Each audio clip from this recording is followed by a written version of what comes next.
Beauty ಸಂವಿಧಾನ ರಚನೆ ಮಾಡಿದಂತಹ ಬಿ ಆರ್ ಅಂಬೇಡ್ಕರ್ ಅವರ ಬಗ್ಗೆ ಏನು ಹೇಳ್ತೀರಿ? ಅಂದರೆ ಅಂಬೇಡ್ಕರ್ ಅವರ ಬಗ್ಗೆ ಸುಮಾರು ಜನರಿಗೆ ಗೊತ್ತಿದೆ. ಅಂಬೇಡ್ಕರ್ ಅವರು ಇಂಥ ಕುಟುಂಬದಲ್ಲಿ ಹುಟ್ಟಿದರು, ಚಿಕ್ಕ ವಯಸ್ಸಲ್ಲಿ ಇಷ್ಟೆಲ್ಲ ಕಷ್ಟಪಟ್ಟರು. ಬಟ್ ಅನ್ನೋನ್ ಫ್ಯಾಕ್ಟ್ಸ್ ಅಂತ ಇರುತ್ತಲ್ಲ, ಯಾರಿಗೂ ಗೊತ್ತಿಲ್ಲದಂತಹ ವಿಷಯಗಳು, ನೀವು ಅಧ್ಯಯನದಿಂದ ತಿಳ್ಕೊಂಡಂಥ ವಿಷಯಗಳು. ಸೊ ಅಂತಹ ವಿಷಯಗಳು ಏನಾದರೂ ಹೇಳೋದಾದರೆ ಅಂಬೇಡ್ಕರ್ ಅವ್ರ ಬಗ್ಗೆ. ಒಂದು ಕಾಲ ಇತ್ತು, ಅಂಬೇಡ್ಕರ್ ಅಂದರೆ ಎಲ್ರಿಗೂ ಒಂಥರ ಏಲಿಯನ್, ಯಾರಿಗೂ ಗೊತ್ತಿರಲಿಲ್ಲ. ಮತ್ತು ಅಂಬೇಡ್ಕರ್ ಅಂದರೆ ಭಾಳ ಸೀಮಿತವಾದಂಥ ಜ್ಞಾನ ಇತ್ತು. ಏನಪ್ಪ ಅಂದರೆ ಅವರೊಬ್ಬರು ಬಡವರಂತೆ, ದಲಿತರಂತೆ, ಭಾಳ ಕಷ್ಟಪಟ್ಟರಂತೆ, ಓದೋರಂತೆ, ಸಂವಿಧಾನ ಬರೆದ್ರಂತೆ ಅಷ್ಟೇ. ಆಮೇಲೆ ದಲಿತರಿಗಾಗಿ ದುಡಿದ್ರಂತೆ, ಇಷ್ಟು ಗೊತ್ತಿತ್ತು. ಆದರೆ ಯಾವಾಗ ಅವರ ಬರಹ ಮತ್ತು ಭಾಷಣಗಳು 1990ರ ನಂತರ ಮಹಾರಾಷ್ಟ್ರ ಸರ್ಕಾರ ಪ್ರಕಟಣೆ ಮಾಡಲಿಕ್ಕೆ ಶುರುವಾಯಿತು. ಮತ್ತು ಅಲ್ಲಿವರೆಗೂ ಏನಾಗಿತ್ತು, 90ರ ದಶಕದ ತನಕ ಏನಾಗಿತ್ತು ಅಂದರೆ ಬೇರೆ ಯಾರೋ ಅಂಬೇಡ್ಕರ್ ಬಗ್ಗೆ ಹೇಳಿದ್ದನ್ನು ಕೇಳ್ಕೊತಿದ್ವಿ. ಸ್ವತಃ ನಾವು ಅಂಬೇಡ್ಕರ್ ಮುಖಾಂತರ ನಾವು ತಿಳ್ಕೊಳ್ಳಿಲ್ಲ, ಯಾರೋ ಮುಖಾಂತರ ಅಂಬೇಡ್ಕರ್ನ ತಿಳ್ಕೊಂಡ್ವಿ. ಹಾಗಾಗಿ ಯಾರೋ ಮುಖಾಂತರ ತಿಳ್ಕೊಂಡಿದ್ದರಿಂದ ಅಂಬೇಡ್ಕರ್ ನಮಗೆ ಬೇರೆ ಥರ ಕಂಡರು. ಅಂದರೆ ಅವ್ರಿಗೆ ಹೆಂಗೆ ಬೇಕೋ ಅವಾಗ ಅಂಬೇಡ್ಕರ್ ನಂಗೆ ಸೃಷ್ಟಿ ಮಾಡಿಬಿಟ್ರು. ಆದರೆ ಯಾವಾಗ ಅವರು ಬರಹಗಳು ಭಾಷಣಗಳು ಹೊರಗೆ ಬರಲಿಕ್ಕೆ ಶುರುವಾಯ್ತಲ್ಲ, ಆವಾಗ we started understanding real Ambedkar. ಅವರ ಐಡಿಯಾಲಜಿ ಏನು, ಅವರ ಸಿದ್ಧಾಂತ ಏನು, ಅವ್ರು ಏನು ಪರ ಇದ್ದರು, ಯಾವುದರ ವಿರುದ್ಧ ಇದ್ದರು, ಮತ್ತು ಅವರು ಏನು ಮಾಡಿದ್ರು, ಯಾವ್ಯಾವ ಹೋರಾಟಗಳು ಮಾಡಿದ್ರು, ಹೆಂಗೆ ಮಾಡಿದ್ರು, ಆ ಹೋರಾಟದ ಪ್ರಕ್ರಿಯೆಯಲ್ಲಿ ಯಾರನ್ನ ಎದುರಿಸ್ಬೇಕಾಯ್ತು, ಕೊನೆಗೆ ಸೋತ್ರ ಗೆದ್ರ, ಇದೆಲ್ಲವೂ ಕೂಡ ನಮಗೆ ಅರ್ಥ ಆಗಲಿಕ್ಕೆ ಸಾಧ್ಯ ಆಗ್ತದೆ. ಹಾಗಾಗಿ ಅಂಬೇಡ್ಕರ್ ಅನ್ನುವಂಥ ಒಂದು ವ್ಯಕ್ತಿತ್ವ ಇದೆಯಲ್ಲ, ಬಹುಶಃ ನನಗನ್ಸುತ್ತೆ, ಬಹುಶಃ ಅವ್ರು ಏನಾದರೂ ಬೇರೆ ದೇಶದಲ್ಲಿ, ಜಾತಿ ಇಲ್ಲದಂಥ ದೇಶಗಳಲ್ಲಿ ಎಲ್ಲಾದರೂ ಹುಟ್ಟಿದಿದ್ರೆ ಅವರು today you could have become a world phenomena. ಇವತ್ತು ಅವರು ವಿಶ್ವ ನಾಯಕನಾಗಿ ಬೆಳೀತಿದ್ರು. ದುರಂತ ಅಂದರೆ ಅವ್ರು ಇಲ್ಲಿ ಹುಟ್ಟಿದ್ದಕ್ಕೆ, ಯಾಕಂದರೆ ಇಲ್ಲಿ ನಾವೇನಾಗಿದೆ ಅಂದರೆ, ಹಾಗಾದರೆ ಅಕಾರ್ಡಿಂಗ್ ಟು ಯು ಭಾರತದಲ್ಲಿ ಹುಟ್ಟಿದ್ದಕ್ಕೆ ಅವರು ಮಹಾನಾಯಕ ಆಗಿಲ್ಲ ಅಂತ ನೀವು ಅಂತ ಇದ್ದೀರಾ? ನೀವು ಎಷ್ಟು ಅವ್ರನ್ನ ನೀವು ಸಪ್ರೆಸ್ ಮಾಡ್ತಾ ಇದ್ದೀರೋ, ಒಂದು ಪ್ರಕೃತಿಯ ನಿಯಮ ಏನಪ್ಪ ಅಂದರೆ ಅವ್ರು ಅಷ್ಟು ಪ್ರಚಲಿತರಾಗಿ ಹೋಗ್ತಾ ಇದ್ದಾರೆ. ನಾನು ಹೇಳ್ತಾ ಇರೋದು, ಇವತ್ತಿನವರೆಗೂ ಇವತ್ತು ಕೂಡ ಅವ್ರನ್ನ ತಡಿಬೇಕು. ಉದಾಹರಣೆಗೆ ನಾನು ನಿಮ್ಗೆ ಎಕ್ಸಾಂಪಲ್ ಕೊಡ್ತೀನಿ. ಅವರು ಬದುಕಿದ್ದ ಕಾಲದಲ್ಲಿ ಇದೇ ಕಾಂಗ್ರೆಸ್ಸು, ಇದೇ ಕಮ್ಯುನಿಸ್ಟರು, ಇದೇ ಅಂತೂ ನಾವು ಇವತ್ತೇನು ಬಿ ಜೆ ಪಿ ಅಂತೀವಲ್ಲ, ಅವತ್ತು ಬಿ ಜೆ ಪಿ ಇರಲಿಲ್ಲ. ಆ ಸಿದ್ಧಾಂತವನ್ನು ಹೊಡೆದಿರ್ತಕ್ಕಂಥ, ಆ ಸಿದ್ಧಾಂತವನ್ನು ಇದ್ದಂಥ ಅವತ್ತಿನ ಹಿಂದೂ ಮಹಾಸಭಾ ಅಥವಾ ರೈಟ್ ವಿಂಗ್ ಇವರೆಲ್ಲರೂ ಕೂಡ ಅವತ್ತು ಬಾಬಾ ಸಾಹೇಬ್ರನ್ನ, ಕಾಂಗ್ರೆಸ್ ಅಂತೂ ನೇರವಾಗಿ ಹೇಳ್ತಿತ್ತು ಅಂಬೇಡ್ಕರ್ ಈಸ್ ಎ ದೇಶದ್ರೋಹಿ. ವೆರಿ ಶಾಕಿಂಗ್ ಸ್ಟೇಟ್ಮೆಂಟ್ ಇದು. Not a shocking, it's a fact. Congress Ambedkar ಒಬ್ಬ ದೇಶದ್ರೋಹಿ ಅಂತ ಹೇಳ್ತಿದ್ರು. ಕಮ್ಯುನಿಸ್ಟ್ ಏನು ಹೇಳ್ತಾ ಇದ್ರು ಗೊತ್ತಾ? ಈಸ್ ಎ ಪೆಟಿ ಬೂರ್ಜುವಾ ಅಂತ ಕರಿತಿದ್ರು. Is a petty bourgeois. Congress ಅವ್ರು ಇನ್ನೂ ಮುಂದೆ ಹೋಗಿ ಅವರು Ambedkar is a British agent ಅಂತಿದ್ರು, ಕಾಂಗ್ರೆಸ್ ಅವರು. ಆಮೇಲೆ ವಿಚಾರ ಮಾಡಿ, ಯಾಕಂದ್ರೆ ಇವತ್ತು ಕಾಂಗ್ರೆಸ್ ಅವರು ಅಂಬೇಡ್ಕರ್ ಅವರಿಗೆ ನಾವು ಗೌರವ ಕೊಡ್ತೀವಿ, ಸಂವಿಧಾನಕ್ಕೆ ಗೌರವ ಕೊಡ್ತೀವಿ ಅಂತ ಹೇಳ್ತಾ ಇದ್ದಾರೆ. ಯಾಕೆ ಅಂದರೆ ಇವತ್ತು ಅಂಬೇಡ್ಕರ್ ಇಲ್ಲದೆ ಇವತ್ತು ರಾಜಕಾರಣ ಮಾಡೋಕ್ಕಾಗಿಲ್ಲ, ಆಗಲ್ಲ ಅವ್ರಿಗೆ.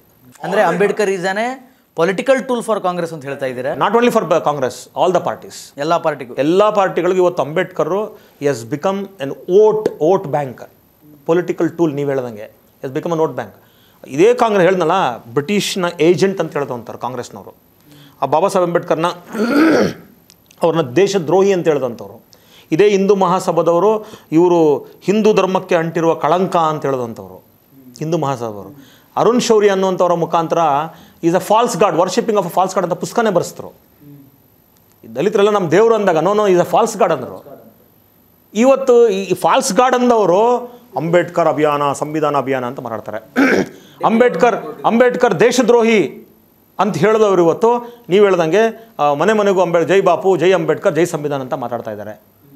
ಕಮ್ಯುನಿಸ್ಟ್ರು ಪೆಟಿ ಬೂರ್ಜುವಾ ಅಂತ ಹೇಳಿದ್ರೆ ಇವತ್ತು ಲಾಲ್ ಸಲಾಂ, ನೀಲ್ ಸಲಾಂ ಅಂತ ಮಾತಾಡ್ತಾ ಇದ್ದಾರೆ. Because today Ambedkar has become relevant.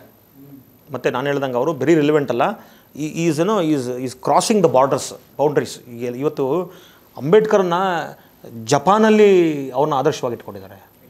African ಕಂಟ್ರೀಸಲ್ಲಿ ಅನೇಕ ಕಮ್ಯುನಿಟಿಗಳು ಅವ್ರನ್ನ ಆದರ್ಶವಾಗಿ ಇಟ್ಕೊಂಡಿದ್ದಾರೆ. ಬೇರೆ ಬೇರೆ ದೇಶದಲ್ಲಿ ಶೋಷಿತ ಸಮುದಾಯಗಳು ಅವರಲ್ಲಿ ಲೀಡರ್ಶಿಪ್ಪನ್ನು ಕಂಡ್ಕೋತಾ ಇದ್ದಾರೆ.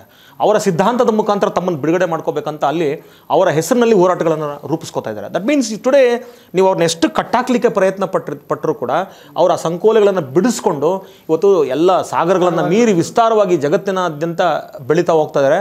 ಅದು ಕಾರಣ ನೀವಲ್ಲ, ಅದಕ್ಕೆ ಕಾರಣ ಅವರ ಶಕ್ತಿ, ಅವರ ಸಿದ್ಧಾಂತ, ಅವರಲ್ಲಿದ್ದಂಥ ಪ್ರಾಮಾಣಿಕತೆ. ಯಾಕಂದರೆ ನೀವು ಏನೇ ಇದ್ದರೂ ಕೂಡ ಒಂದಲ್ಲ ಒಂದು ದಿನ ನೀವೇನೊಂದು ಜಗತ್ತಿಗೆ ಗೊತ್ತಾಗಲೇಬೇಕು. ಹಾಗಾಗಿ ಇವತ್ತು ಅಂಬೇಡ್ಕರ್ ಅನ್ನೋದು ಒಂದು ಶಕ್ತಿಯಾಗಿದೆ. ಅಂಬೇಡ್ಕರ್ ಒಂದು ನನಗನ್ಸೋದು ಒಬ್ಬ ವ್ಯಕ್ತಿಯಲ್ಲಿ ಇಷ್ಟೆಲ್ಲ ಇರಲಿಕ್ಕೆ ಸಾಧ್ಯ ಅನಿಸುತ್ತೆ. ಅಂಬೇಡ್ಕರ್ನ ಓದಿದಾಗ ಸಾಧ್ಯವ ಅಂತ ಅನಿಸುತ್ತೆ ನಮಗೆ. ಯಾಕಂದರೆ ಅವರೊಬ್ಬ ರಾಜಕಾರಣಿ, ಅವರೊಬ್ಬ ಹೋರಾಟಗಾರ, ಅವರೊಬ್ಬ ಬರಹಗಾರ, ಅವರೊಬ್ಬ ಭಾಷಣಕಾರ, ಅದರಲ್ಲೂ ಕೂಡ ಅವರು ಹಿಸ್ಟೋರಿಯನ್ನು, ಎಕನಾಮಿಸ್ಟು, ಆಂಥ್ರಪಾಲಜಿಸ್ಟು, ಲಿಂಗ್ವಿಸ್ಟಿಕ್ ಎಕ್ಸ್ಪರ್ಟು. ಅವರೊಂದು ಡಿಕ್ಷನರಿ ಬರೀತಾರೆ. ಡಿಕ್ಷನರಿ ಪಾಳಿ, ಪಾಳಿ ಭಾಷೆ, ಬುದ್ಧನ ಭಾಷೆ, ಬುದ್ಧನ ಕಾಲದಲ್ಲಿ ಮರದ ಭಾಷೆ ಪಾಳಿ ಭಾಷೆ ಇದೆಯಲ್ಲ, ಪಾಳಿ ಭಾಷೆನ ಮರಾಠಿ, ಇಂಗ್ಲೀಷ್, ಹಿಂದಿ, ಗುಜರಾತಿ ಇಷ್ಟು ಭಾಷೆಗಳಲ್ಲಿ ಮಾಡ್ತಾರೆ ಅವರು. Is a linguistic expert. He was a psychologist. How many subject ಅಂದರೆ ಎಷ್ಟು ಸಬ್ಜೆಕ್ಟಲ್ಲಿ ಅವರು ಡಿಗ್ರಿ ಮಾಡಿದರು? ಡಿಗ್ರಿಗಳು ಸುಮಾರು ಒಂದು 4 ಸಬ್ಜೆಕ್ಟ್ಸಲ್ಲಿ ಇದ್ದಾವೆ. ಬಟ್ ಆದರೆ ಈ ವಾಸ್ ಎಕ್ಸ್ಪರ್ಟ್ ಇನ್ ಎವ್ರಿಥಿಂಗ್. ಆಮೇಲೆ ಸುಮ್ಮನೆ ಅವರು ಈ ವಿಷಯ ತಿಳ್ಕೊಂಡಿದ್ದೀನಿ ಅಂತಲ್ಲ, ಗಾಢವಾಗಿ ಅಧ್ಯಯನ ಮಾಡ್ತಿದ್ದಾರೆ. ಅವರ ಲೈಬ್ರರಿಯಲ್ಲಿ ಸುಮಾರು 50,000ಕ್ಕಿಂತ ಹೆಚ್ಚು ಪುಸ್ತಕಗಳಿದ್ವು ಅಂತ ಹೇಳ್ತಾರೆ. ಆಮೇಲೆ every book has been noted, ಓದಿರೋದು, ಮಾರ್ಕ್ ಮಾಡಿರೋದು, ಅಂದರೆ ಈ ಹ್ಯಾಸ್ ರೆಡ್. ಮತ್ತು ಅವರು ಬಹಳ ಮುಖ್ಯವಾಗಿ ಅವ್ರಿಗೆ ಅಮೇರಿಕಾ, ಇಂಗ್ಲೆಂಡು, ಜರ್ಮನಿಗೆ ಹೋದ್ರಲ್ಲ, ಈ ಗಾಟ್ ಎ ಹ್ಯೂಜ್ ಎಕ್ಸ್ಪೋಜರ್.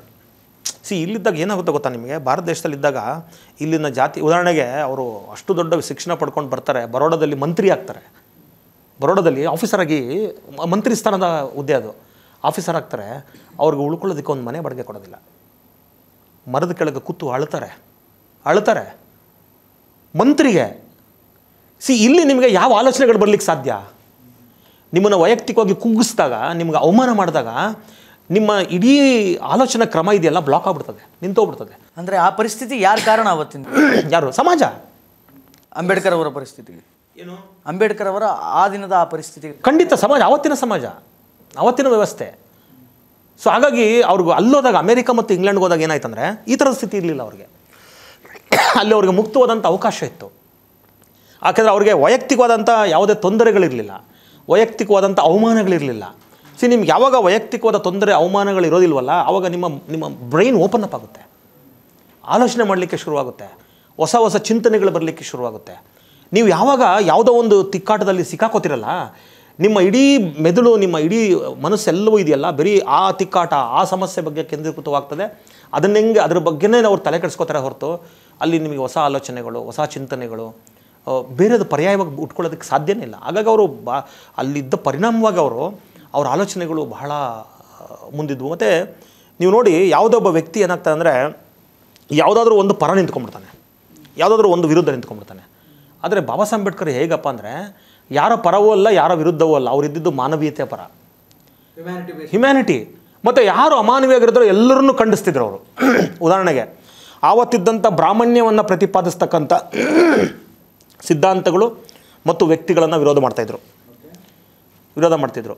ಹಾಗೆಯೇ ಇನ್ನೊಂದು ಭಾಳ ವಿಶೇಷ ಏನಂದರೆ, what mister Gandhi and Congress have done to untouchables, ಮತ್ತು ಇನ್ನೊಂದು 2-3 ಪುಸ್ತಕಗಳಲ್ಲಿ ಕಾಂಗ್ರೆಸ್ ಮತ್ತು ಗಾಂಧಿ ಅವರ ಡೊಂಗಿತನವನ್ನು ಹೇಗೆ ಅವರು ಬರೆದು ಜಗತ್ತಿಗೆ ತೋರಿಸಿದಾರೋ, ಹಾಗೆಯೇ ಕಾಂಗ್ರೆಸ್ ಮತ್ತು ಗಾಂಧಿಯ ಡೊಂಗಿತನವನ್ನು ಅಂಬೇಡ್ಕರ್ ಹೊರ ಹಾಕಿದ್ದಾರೆ ಅಂತ ಹೇಳ್ತಾ ಇದ್ದೀರಾ? ಅದು ವಿಶೇಷ ಅಂದರೆ ಏನು ಗೊತ್ತಾ, ಆ ಪುಸ್ತಕವನ್ನು ಸದಾ ಗಾಂಧಿಯವರು ಬದುಕಿದ್ದ ಸಂದರ್ಭದಲ್ಲೇ ಬಿಡುಗಡೆ ಮಾಡಿದಂಥ ಪುಸ್ತಕ ಅದು. ಅದರ ಮೇಲೆ ಗಾಂಧಿಯವರೇ ಭಾಳಷ್ಟು ಕಮೆಂಟ್ಗಳನ್ನು ಮಾಡಿದ್ದಾರೆ ಆ ಪುಸ್ತಕದ ಮೇಲೆ. ಅಂದರೆ ಗಾಂಧಿ ಅವರಿಗೂ ಮತ್ತು ಅಂಬೇಡ್ಕರ್ ಅವರಿಗೂ ಭಿನ್ನಾಭಿಪ್ರಾಯಗಳಿತ್ತು, ಸೈದ್ಧಾಂತಿಕ ಬಹಳ ಭಿನ್ನಾಭಿಪ್ರಾಯಗಳಿದ್ವು.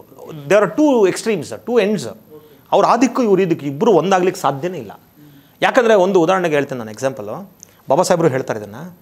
ಅವರು 2 ಪತ್ರಿಕೆಗಳನ್ನು ನಡೆಸ್ತಾ ಇದ್ರಂತೆ, ಒಂದು ಹರಿಜನ್ ಮತ್ತು ನವಜೀವನ್ ಅಂತ. ಹರಿಜನ್ ಅನ್ನೋದು ಅದು ಇಂಗ್ಲೀಷ್ ಪತ್ರಿಕೆ, ನವಜೀವನ್ ಅನ್ನೋದು ಗುಜರಾತಿ ಪತ್ರಿಕೆ. ಹರಿಜನ್ ಅನ್ನೋ ಪತ್ರಿಕೆಯಲ್ಲಿ ಗಾಂಧಿ ಅವರು ಏನು ಮಾಡ್ತಾ ಇದ್ರು ಅಂದರೆ, ಅವರು ದೊಡ್ಡ ನ್ಯಾಷನಲಿಸ್ಟ್ ಅನ್ನೋ ಒಂದು ಇಮೇಜನ್ನು ಬಿಲ್ಡಪ್ ಮಾಡ್ಕೋತಾ ಇದ್ರು.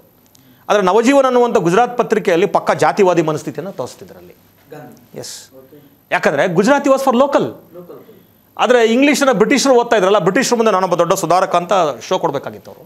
ಹಾಗಾಗಿ ಅಲ್ಲವರು ಭಾಳ, ಇದು ಅಂಬೇಡ್ಕರ್ ಮತ್ತು ನಾನು ಹೇಳ್ತಾರೆ ಮಾತಲ್ಲ, ಅವ್ರಿಗೆ 2 ಮುಖಗಳಿದ್ವು.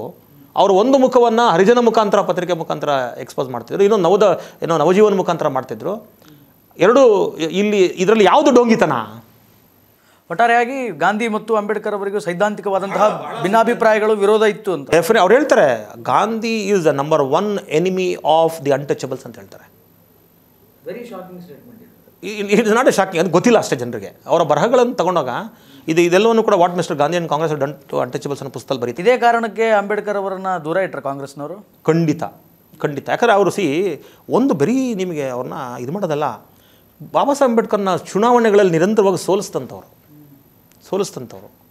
ಬಾಬಾ ಸಾಹೇಬ್ ಅಂಬೇಡ್ಕರ್ನ ಸಂವಿಧಾನ ಸಭೆಗೆ ಬರಲೇಬಾರದು ಅಂತ ತೀರ್ಮಾನ ಮಾಡಿದಂಥವ್ರು ಕಾಂಗ್ರೆಸ್ನವರು.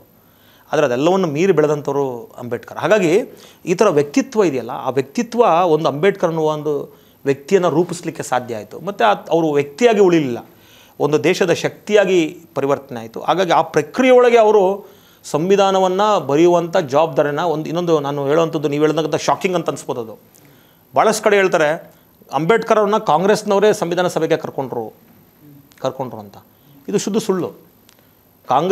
ಬಾಬಾ ಸಾಹೇಬ್ ಅಂಬೇಡ್ಕರ್ ಅವರನ್ನು ಕಾಂಗ್ರೆಸ್ ಪಕ್ಷದವರು ಆಯ್ಕೆ ಮಾಡೋ ಹಾಗೆ ಸನ್ನಿವೇಶವನ್ನು ಅಂಬೇಡ್ಕರ್ ಸೃಷ್ಟಿ ಮಾಡಿದರು. ಅಂದರೆ ತಮ್ಮ ವೇದಿಕೆಯನ್ನು ತಾವೇ ಸೃಷ್ಟಿ ಮಾಡ್ಕೊಂಡ್ರು ಅಂಬೇಡ್ಕರ್, ಆದರೆ ಕಾಂಗ್ರೆಸ್ ಸೆಲೆಕ್ಟ್ ಮಾಡಿರಲಿಲ್ಲ. ಇಲ್ಲ, ಯಾಕಂತ ಹೇಳ್ತೀನಿ ಕೇಳಿ. ಈಗ ಮೊದಲನೇ ಬಾರಿ 46ನೇ ಇಸ್ವಿಯಲ್ಲಿ ಯಾವಾಗ ಇಂಡಿಯಾನ ನಾವು ಬಿಟ್ಟು ಹೋಗ್ತೀವಿ ಅಂತ ಬ್ರಿಟಿಷರು ತೀರ್ಮಾನ ಮಾಡ್ತಾರೆ, ಆವಾಗ ನೀವು ಸಂವಿಧಾನ ಬರ್ಕೊಳ್ಳಿ ಅಂತ ಹೇಳ್ತಾರೆ. 46ನೇ ಇಸ್ವಿಯಲ್ಲಿ ಕ್ಯಾಬಿನೆಟ್ ಕಮಿಷನ್ ಅಂತೇಳಿ ಮಾಡ್ತಾರೆ. ಅದ್ರ ಮುಖಾಂತರ ಸಂವಿಧಾನ ಬರೀಲಿಕ್ಕೆ ಎಲೆಕ್ಷನ್ ಮಾಡಬೇಕು ಅಂತ ಮಾಡ್ತಾರೆ. 47ರಲ್ಲಿ ಎಲೆಕ್ಷನ್ ನಿಂತಾಗ ಅಂಬೇಡ್ಕರ್ ಅವ್ರನ್ನ ಸ್ವತಂತ್ರ ಪೂರ್ವದಲ್ಲಿ ಎಲೆಕ್ಷನ್ ನಿಂತಾಗ ಸಂವಿಧಾನ ಬರೀಲಿಕ್ಕೆ ಸೋಲಿಸ್ತಾರೆ ಚುನಾವಣೆಯಲ್ಲಿ. ಕಾಂಗ್ರೆಸ್ನವ್ರು ಸೋಲಿಸ್ತಾರೆ ಅವ್ರನ್ನ. ಇದ್ರ ಬಗ್ಗೆ ನಾನು ಮತ್ತಷ್ಟು ಸುದೀರ್ಘವಾಗಿ ಮಾತಾಡ್ತೀನಿ. ಅದಕ್ಕೂ ಮುಂಚೆ ಒಂದು ವಿರಾಮ ತೆಗೆದುಕೊಂಡು ಬರೋಣ.